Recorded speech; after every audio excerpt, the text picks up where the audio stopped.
തിരുവനന്തപുരം. മണിമലർക്കാവ് കുതിരവേലയോടനുബന്ധിച്ച് വേലൂർ മീലെപുരയ്ക്കലിൽ നടന്ന മലവാഴിയാട്ടം പഴയ കാലഘട്ടങ്ങളിലേക്കുള്ള തിരനോട്ടമായി. ആചാരങ്ങളും അനുഷ്ഠാനങ്ങളും മാറ്റത്തിന് വിധേയമായ കാലത്തിൽ ആചാര പെരുമ നഷ്ടപ്പെടാതെ നടത്തിയ മലവാഴിയാട്ടം പുതുതലമുറയ്ക്ക് നവ്യാനുഭവമായി.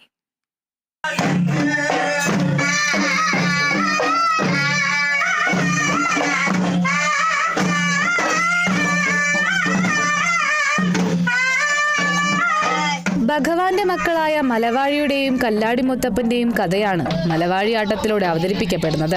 ക്ഷേത്രത്തിൽ കാർത്തികവേല സമാപിച്ചതിന് ശേഷമാണ് മേലെപുരയ്ക്കൽ തറവാട്ടിൽ മലവാഴിയാട്ടം നടന്നത്. കാടാറുമാസവും നാടാറുമാസവും അനുഷ്ഠിക്കുന്ന മലവാഴിയെ കല്ലടിക്കോട് മലമുകളിലെ മൂലസ്ഥാനത്തു നിന്നും ആവാഹിച്ചു കൊടിയിരുത്തിയ തറയ്ക്ക് മുമ്പിലാണ് ആട്ടവും പാട്ടും നടക്കുന്നത്. വീടുകളിൽ പ്രതിഷ്ഠിക്കുകയും ആരാധിക്കുകയും ചെയ്യുന്ന മാതൃദേവതയായ മലവാഴിയെ നൃത്തസംഗീതത്തിലൂടെയും താളവാദ്യങ്ങളിലൂടെയും പ്രീതിപ്പെടുത്താനാണ് മലവാഴിയാട്ടം നടത്തുന്നത്. രാത്രിയിൽ ആരംഭിച്ച് പിറ്റേന്ന് രാവിലെ വരെ നീളുന്നതാണ് മലവാഴിയാട്ടം. തറയ്ക്കു മുമ്പിൽ വൃത്താകൃതിയിൽ ചുറ്റുകളായാണ് ആട്ടക്കാർ നൃത്തം ചെയ്യുന്നത്. ആദ്യ ചുറ്റിൽ മുത്തപ്പനും മലവാഴിയും മൂക്കൻചാത്തനും കെട്ടിയാടുന്നു. മലവാഴിയാട്ടത്തിൽ മൂക്കൻചാത്തൻ ഒരു ഹാസ്യ കഥാപാത്രമാണ്. മുഖത്ത് പൊയ്മുഖം വെച്ച് ചുവന്ന പട്ടെടുത്ത് അരമണിയും അണിഞ്ഞാണ് മൂക്കൻചാത്തൻ അരങ്ങിലെത്തുന്നത്.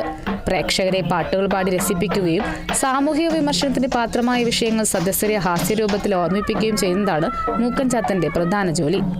Kerala vision news, Thrissur. പതിറ്റാണ്ടുകൾ കഴിഞ്ഞ് നടക്കുന്ന പെരുങ്കളിയാട്ടത്തിലെ തെയ്യക്കോലങ്ങളിൽ നിന്ന് അനുഗ്രഹം തേടാൻ ഫ്രാൻസിൽ നിന്ന് 7 അംഗ സംഘമെത്തി. തൃക്കരിപ്പൂരിലെ രാമവില്യം കഴകത്തിലേക്കാണ് ഫ്രാൻസിലെ യോഗ പരിശീലകനുമായ ഡിൽവിഗ്യുവിന്റെ നേതൃത്വത്തിലുള്ള സംഘമെത്തിയത്.